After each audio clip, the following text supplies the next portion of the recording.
उत्तराखंड के उत्तरकाशी में आए एवलांच के दर्दनाक हादसे में मरने वाले पर्वतारोहियों में से अब तक 26 शव बरामद किए जा चुके हैं। प्रशासन की तरफ से जो जानकारी दी गई है उसके मुताबिक इस दल में कुल 41 पर्वतारोही थे, जिसमें से अब तक 26 शव बरामद किए गए हैं। 12 पर्वतारोहियों को सुरक्षित बचा लिया गया है, लेकिन अभी भी 3 लोग लापता बताए जा रहे हैं। हालांकि जो 3 लोग लापता हैं, बीतते वक्त के साथ उनके जिंदा बचने की उम्मीदें ना के बराबर हैं। इस संबंध में हमने निम यानी कि नेहरू इंस्टीट्यूट ऑफ माउंटेनियर्स के रजिस्ट्रार डॉक्टर विशाल से बात की। उनसे जानने का प्रयास किया कि आखिर ये दुर्घटना कैसे हुई, ये दर्दनाक हादसा कैसे हुआ, कितने लोग इस दल में शामिल थे।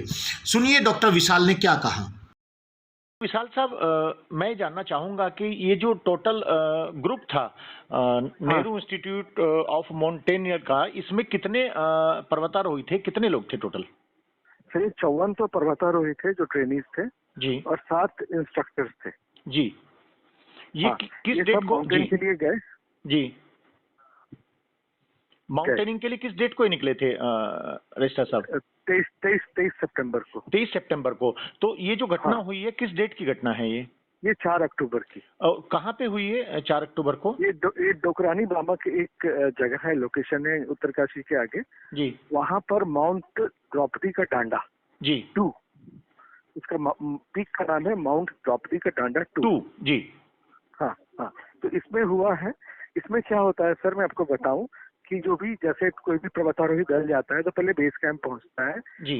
बेस कैंप में एस्टैब्लिश करने के बाद उनकी ट्रेनिंग होती है, क्योंकि ट्रेनिंग इंस्टीट्यूट है ये जी। ट्रेनिंग होती है। तो ये फिर ये एडवांस बेस कैंप, फिर कैंप 1 जी। और फिर समिट के लिए जाते हैं जी। तो ये जो 54 लोग गए थे और 7 इंस्ट्रक्टर, जी। ये इन्होंने ट्रेनिंग कंप्लीट की बेस कैंप में, एडवांस बेस कैंप में।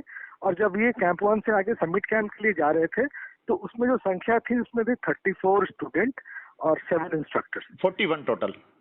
41 जी। और ये अवलांच के चपेट में आया जिसमें 29 लोग दब गए। 29 जो है, जो डेथ हुई है वो 29 लोगों की हुई है। 29 लोगों की। इसमें जो आपने बताया 41 थे, बाकी लोगों को बचा लिया गया, 12 लोगों बाकी लोगों को बचा लिया, बाकी लोग बच गए और बचा भी लिए। अच्छा, 29 में कितनी लड़कियां थी और कितने लड़के थे 29 में? इसमें ट्रेनीज में 1 लड़की थी जी, और इंस्ट्रक्टर में 2 लड़कियां थी। 2 लड़कियां थी। तो इंस्ट्रक्टर में से कितने लोगों की जान बचाई गई, कितने लोग इसमें? 5 लोगों की जान बचाई गई, 2 लोगों की डेथ हो गई। दोनों लड़कियां थी वो? 2 लड़कियां थी। अच्छा, अभी तक जो डेड बॉडी रिकवर हुई है, आपने बताया 29, उनमें से कितनी डेड बॉडी को लाया जा चुका है मैदान में? यहाँ पर कल लाया गया था 4 लोगों को जी, और आज लाया गया है 7 लोगों को। टोटल 11, यानी कि अभी माना जाए तो 17, यानी कि 17 डेड बॉडी अभी वहीं पे मौजूद हैं। 3 की तो खोज हुई नहीं है, बाकी 26 की खोज हुई है। हाँ, नहीं, हाँ 26 की खोज हुई। 26 में से 11 आ गए हैं। अच्छा डॉक्टर विशाल, मैं एक चीज जानना चाहूंगा आपसे, आप रजिस्ट्रार हैं। ये एवलांच चूंकि जिस तरीके से बताया जा रहा है, जो चीजें मिल रही हैं हमें, कि इस तरह से आमतौर पे होता नहीं है। जैसे वहाँ पे बिल्कुल नहीं होता है। अर्थक्वेक आया 2 दिन पहले, बहुत हल्की स्पीड से आया वो, और बताया जा रहा है अर्थक्वेक भी जी। थोड़ा सा मैं जानना चाहूंगा आपसे, इसके पीछे रीजंस क्या रहे हैं? ये ना हिमस्खलन नहीं था। हिमस्खलन में क्या होता है जी, कि जो पाउडर बर्फ होता है ना, जो गिरता है फ्रेश जी, वो एक जगह पे एक्यूमुलेट होता है या जमा होता है जी। तो उसमें किसी तरीके से अगर हम इंटरफेयर करते हैं तो वो गिर जाता है जी, है ना। तो वो तो एक रीजन हुआ जी। दूसरा, ये जो दुर्घटना हुई है, ये बिल्कुल एक आइस चंक अपने आप झड़ गया नीचे। जी, जैसे हम पृथ्वी पे चल रहे हैं और पूरी पृथ्वी खिसक जाए, जी, ये हुआ। अच्छा, इसमें एक चीज और बताई जा रही है कि जो आपके माउंटेनियर्स थे, जो ट्रेनी थे, उन्होंने जब वो आया एवलांच, जिसे एवलांच बताया जा रहा है, उससे बचने के लिए उन्होंने जो दरार बनी उसके अंदर वो छिप गए। नहीं, छिपे नहीं जी। जब ये आया एवलांच तो उनको लेता हुआ दरार में घुस गया। अच्छा, वो एवलांच के प्रेशर से ही दरार में चले गए? प्रेशर से दरार में चले जी। अच्छा, अभी क्या स्टेटस है वहाँ? अभी मतलब कौन कौन सी टीमें लगी हैं रेस्क्यू में? एनडीआरएफ, एसडीआरएफ, या मतलब उत्तराखंड पुलिस, और आपकी निम की भी कोई टीम है वहाँ मौजूद इस वक्त? निम की हमारे पास लगभग 52 लोगों की टीम है वहाँ पे जी।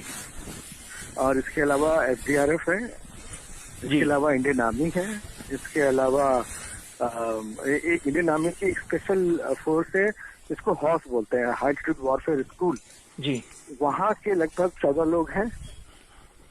अभी फिर आईटीबीपी है, आईटीबीपी भी लगी है जी। हाँ। अभी डॉक्टर विशाल साहब, जो 3 डेड बॉडीज अभी रिकवर आपने नहीं की हैं, कितने चांसेस हैं कि वो कब तक आपको उम्मीद है, मतलब वहाँ की जो सिचुएशन है फिलहाल जो है? सर आज वहाँ पर बर्फबारी हो रही है जी। लेकिन फिर भी मैनुअली, चूंकि ये काम मैनुअली होता है, इसमें कोई उपकरण यूज नहीं होते हैं, तो मैनुअली वो लगे पड़े हैं उसको निकालने में, और पूरी उम्मीद है कि आज निकल जाएगी। डॉक्टर विशाल साहब, मेरा एक और सवाल है, ये एवलॉन्च जैसे इस तरीके से, ये मैं समझ रहा हूँ कि फर्स्ट टाइम हुआ है ऐसा इस तरीके से, तो या पहले भी कोई इस तरीके से घटना हुई है इस टाइप के एवलॉन्च की?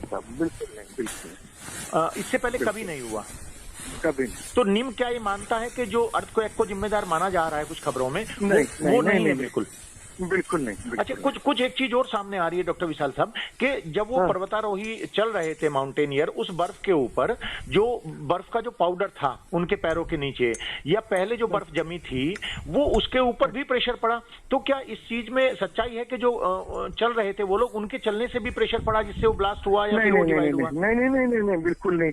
वो सबसे सेफ माउंटेन माना जाता है इसको, और हाइट बहुत कम थी इसकी, 8600 मीटर की हाइट है इसकी, 25,000 फीट के आसपास माना जाए। हाँ बिल्कुल। तो क्या, मेरा आखिरी सवाल है डॉक्टर विशाल साहब, क्या जो ट्रेनीज होते हैं उनको क्या ट्रेनिंग दी जाती है इस तरह की सिचुएशंस अगर कभी आ जाएं तो उसमें कैसे वो अपने आप को सेफ रखें, कैसे वो लाइफ सेविंग करें? दी जाती है, बिल्कुल दी जाती है। तो इस बार ऐसा क्या हुआ कि वो इतनी बड़ी संख्या में देश ने खो दिया अपने, एक मैं कहूंगा टैलेंट को खो दिया, कि इस बार ऐसा क्या हुआ कि वो बच नहीं पाए या अपने आप को बचा नहीं पाए? आपने बताया ट्रेनिंग दी जाती है। बताया कि एवलांच में, जैसे अगर सिर्फ एवलांच में आते ना, वो सिर्फ एवलांच में आते तो उसके चांसेस बचने के बढ़ जाते, लेकिन ये एवलांच के साथ साथ ये क्रेवास में भी चले गए।